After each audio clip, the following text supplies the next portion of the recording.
Nous devons aider le continent africain. To live with us, the European dream. Good friend of Taiwan. Europe 1, bonjour. L'heure de votre revue de presse internationale. Nous partons d'abord en Grèce. Bonjour Clémentine Athanasiadis. Bonjour. De quoi parlent les journaux chez vous ? Eh bien de la vague de chaleur qui s'abat sur la Grèce depuis le début de la semaine. À certains endroits, les températures ont dépassé les 40 degrés, souligne le quotidien Tanea. Dans le journal Ikathemerini, on apprend qu'hier encore et pour le deuxième jour consécutif, l'acropole d'Athènes est restée fermée au public entre midi et 17h. Autre fermeture, celle de nombreuses crèches et écoles primaires, en cause notamment la chaleur qui s'engouffre à l'intérieur de bâtiments vétustes et dépourvus de climatisation. Ces températures extrêmes rendent la situation très difficile pour les étudiants en pleine période d'examen, note le journal EFSIN. Le titre de presse regrette l'absence de solutions proposées par les autorités compétentes. Ce sont les parents et les professeurs qui apportent eux-mêmes des ventilateurs, déplore le quotidien. Direction les États-Unis à présent avec la correspondante d'Europe 1, Aviva Fried. Aviva, à la une des médias américains, la course à la Maison-Blanche. Les médias américains se penchent sur le vote latino. Le Los Angeles Times cite un sondage selon lequel un électeur latino sur 5 envisage de ne voter ni pour Joe Biden ni pour Donald Trump, mais pour un troisième candidat, si ce choix est possible.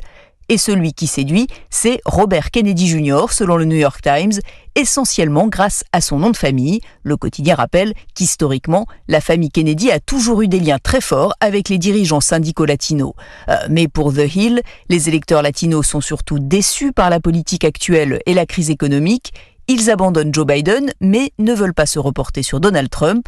Et cela ne fait pas du tout les affaires du président, souligne USA Today, car, rappelle le quotidien, les électeurs qui se détournent de Joe Biden sont principalement ceux dont il a besoin pour gagner les États clés, qui décideront du vainqueur de la présidentielle de novembre. Et dernière étape ce matin, l'Algérie. Avec vous, Nour Chahine. L'Algérie, où comme en France, le bac approche. Nour, de quoi parlent les journaux algériens ? Des coupures Internet, difficile d'envoyer un mail, de recevoir des messages ou encore les réseaux sociaux qui demeurent tout simplement inaccessibles. Une situation qui va durer une semaine, nous dit le site Observe Algérie, en cause l'examen du bac.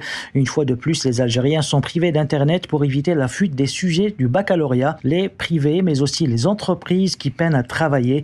Il faut remonter à 3 ans pour comprendre une telle démarche des autorités, explique le site TSA. En 2020, quand l'Algérie a fait face à une fuite massive de sujets diffusés sur les réseaux sociaux. Depuis, les pouvoirs publics ont opté pour une solution pour le moins radicale. Coupure généralisée de l'Internet dans tout le pays durant les horaires des épreuves, indique Algérie 360, qui met en titre Bac 2024, les Algériens de nouveau face aux coupures Internet. Merci Nour Chahine et merci à nos correspondants. La revue de presse internationale.